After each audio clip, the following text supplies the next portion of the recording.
It's actually interesting to bring up because I had a follower ask me, he's a young kid, he's 19 years old and he wants to start a freight brokerage. What kind of advice would you give to someone that's 19 and wants to start a freight brokerage? I mean, anyone can do it and anyone can be successful if they do it the right way. You got to be willing to work really, really hard. I mean, like really hard. At least the first couple of years we were working 15, 16, 17-hour days, just grinding to get the freight moved and get the customers. I mean, that's the hardest part is getting the customers. And in our industry where it's so saturated and everybody is largely the same, and I say that, and that may piss off some brokers who think they're so different, but most freight brokers are pretty similar. The way we do things may be different. Everybody has their own sets of rules that govern their organization, but largely we're all doing the same thing. I don't really think anybody's that differentiated. I think there are things that I could tell you that we do better than others, and I believe that to my core. But I think you see more marketing ploys in our industry than anything else. And like if you were to compare marketing versus innovation, I think there's a lot more marketing than true innovation happening. And when I say marketing, I don't necessarily mean like healthy, honest marketing. I mean, companies willing to say whatever it takes to make themselves sound different than the competitors, when in reality, everybody knows people are pretty similar. Our industry is fairly, I don't know if the right word is incestual, but it is. Everybody knows what every other company's doing because every company has 10 or 15 employees from all the other companies. I mean, it's just people are hopping from one company to the next. And if you see a company come out and say, hey, we created X, Y, Z, and you're like, one of your former employees works for me, and I know for a fact you didn't. Like, you just see that kind of stuff way too often in our industry. But sorry, I'm off the point. If you're 19, no, definitely. Yeah. 19-year-old kid, you want to start a freight brokerage, do it. I mean, when I was 27 and wanting to do this, my dad actually told me not to. He said that the industry is going to consolidate. There's no room for another broker. There's going to be 4 or 5 big ones left, and they're going to eat up everybody else, and that's going to be the end of it.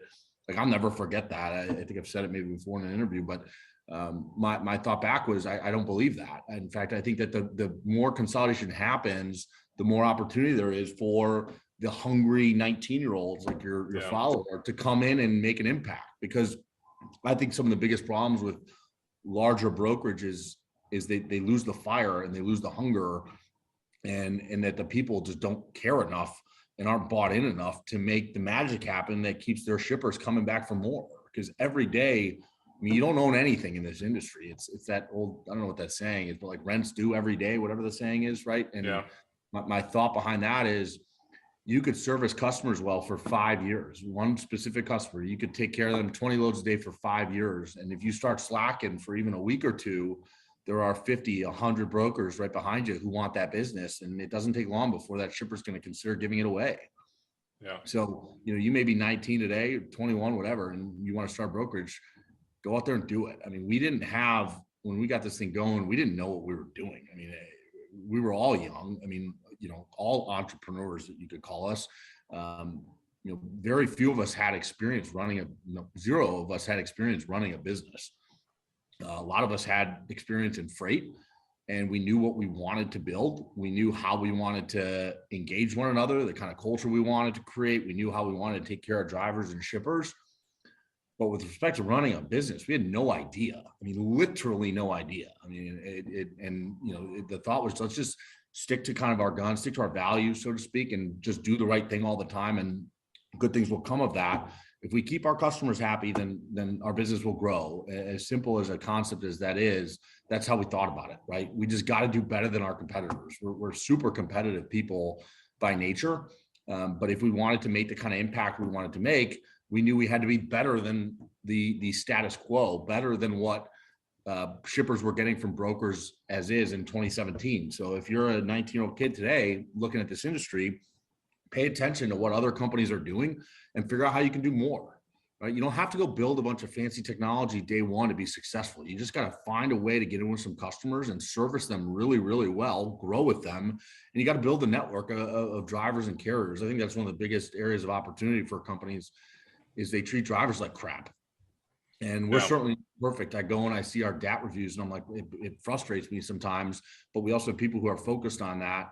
You know, if you have 500 people, in we have 550 or so employees today at Molo specifically.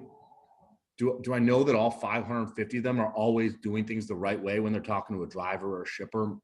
No, certainly not. I think that their values are aligned, and I think that they want to do things the right way. In a lot of cases, things are out of your control, right? I mean, I can, we'll have an issue on a load that's nobody's fault, right? And the shipper's agreeing to their rules. They'll pay us some detention, and the driver's going to maybe get upset because he lost out on $3,000 of missed opportunity. I mean, you hear a lot about opportunity cost when dealing with drivers who miss loads, and who should be paying for that. You know, it's there's not a perfect system. There's not a perfect answer. Yeah. We try to just make sure we're doing good by drivers, doing good by the shippers, and trusting that will work out for us in the long run.